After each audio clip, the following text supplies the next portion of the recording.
السلام عليكم ومرحبا بكم في الدرس الرابع من برنامج دير الدرس في ودنيك. والدرس اللي عندنا اليوم هو الحرب العالمية الثانية 1939 1945. فشنو هما أسباب الحرب العالمية الثانية، وشنو هما مراحل الحرب العالمية الثانية، وشنو هما نتائج الحرب العالمية الثانية. فغنجاوبوا على السؤال الأول اللي هما أسباب الحرب العالمية الثانية.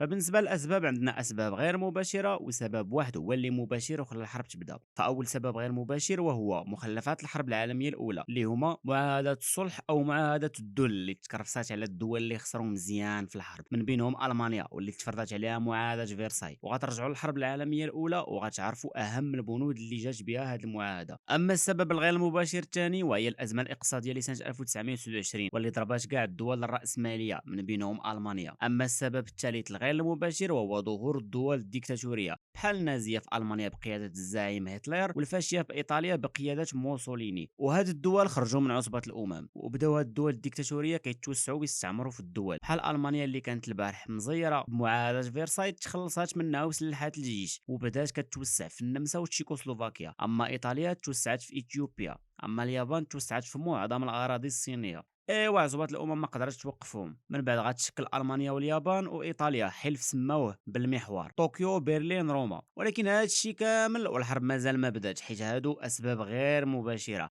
اما السبب المباشر وهو هجوم المانيا بقياده هتلر على بولونيا مطلع شوشنبير 1939، واللي خلى فرنسا وبريطانيا يقولوا لالمانيا سحبي القوات ديالك في بولونيا ولا ما غيعجبك حال. وهنا المانيا ما غتسحبهمش، ايوا غتعلن فرنسا وبريطانيا الحرب على المانيا وبدات الحرب العالميه الثانيه. وهاد الحرب العالميه الثانيه كانوا فيها جوج ديال المراحل. المرحله الاولى من 1939 حتى 1942 كانوا كينتصروا فيها دول المحور اللي هما المانيا ايطاليا واليابان. ففي المرحله الاولى غتبدا بغزو المانيا بقياده هتلر لبولونيا، وغتهجم المانيا وتوسع على جميع الدول اوروبا الغربيه ومن بينهم فرنسا، وغتستعمر المانيا فرنسا في 1940. والمانيا غتقصف بريطانيا وغتوجه المانيا ديريكت للاتحاد السوفيتي في 1941. وغتهجم قوات اخرين من المانيا وايطاليا على الانجليز في مصر، حيت مصر كانت محتلها انجلترا. اما بالنسبه لليابان فتوسعت على بزاف ديال الدول من بينهم الصين والهند. والغلط اللي دارت هو غتخسف القاعده الامريكيه بيرل هاربر. نتمنى نكون قلتها مزيان. هادشي في المرحله الاولى اللي كانوا كينتصروا فيها غير دول المحور. اما بالنسبه للمرحله الثانيه غتبدا بدخول الولايات المتحده الامريكيه للحرب مع الحلفاء اللي هما فرنسا وبريطانيا والاتحاد السوفيتي ضد المحور اللي هما اليابان والمانيا وايطاليا. فبدات بخسارات المانيا في معركه ستالينغراد ضد الاتحاد السوفيتي في 1943، ومن ربحوا الاتحاد السوفيتي حرروا اوروبا الشرقيه من المانيا. موراها غينتصروا الحلفاء على المانيا وايطاليا في معركه العالمين في مصر، وغيهبطوا الحلفاء في شاطئ النورماندي في 1944 وغيحرروا اوروبا الغربيه وغيحرروا حتى فرنسا. وبكثرة هاد الهزائم اللي تلقاتها المانيا وايطاليا غيستسلموا في 1945. اما اليابان مازال مقاتله مع امريكان وما حبساتش الحرب. وباش امريكان يوقفوا هاد الحرب ويخليو اليابان تستسلم لاحوا ليهم جوج قنابل نوويتين، وحده في هيروشيما والثانيه في ناكازاكي، واستسلمت اليابان حتى هي في 1945.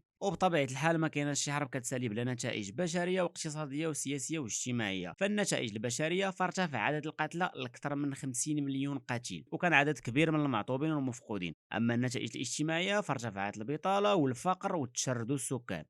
أما النتائج الاقتصادية فبما أن الحرب وسط أوروبا فراه تدمروا المصانع والحقول تحرقوا، يعني أي حاجة متعلقة بالاقتصاد تدمرات، وتنقصوا المواد الغذائية حيت قبل كانوا كيشريو الدول غاز السلاح باش يتحاربوا تحت مادة في الاقتصاد. ايوا من مورا الحرب هادشي غتستغل الولايات المتحدة الأمريكية ورفعت من الإنتاج ديالها، ولات كتصدر وتبيع لهم المواد الغذائية للدول الأوروبية، وأي حاجة بغاوها كتعطيها لهم، وديك الساعة غتولي أمريكان أول قوة اقتصادية عالمية. أما بالنسبة للنتائج السياسيه فتقسمت المانيا لاربع مناطق نفوذ، يعني استعمروا اربعه الدول، وانقسم العالم لمعسكرين: شرقي بقياده الاتحاد السوفيتي وغربي بقياده الولايات المتحده الامريكيه. وغتاسس هيئه الامم المتحده، وكان عندها نفس اهداف عصبه الامم وهي الحفاظ على الامن والسلم العالمي بين الدول ديال العالم.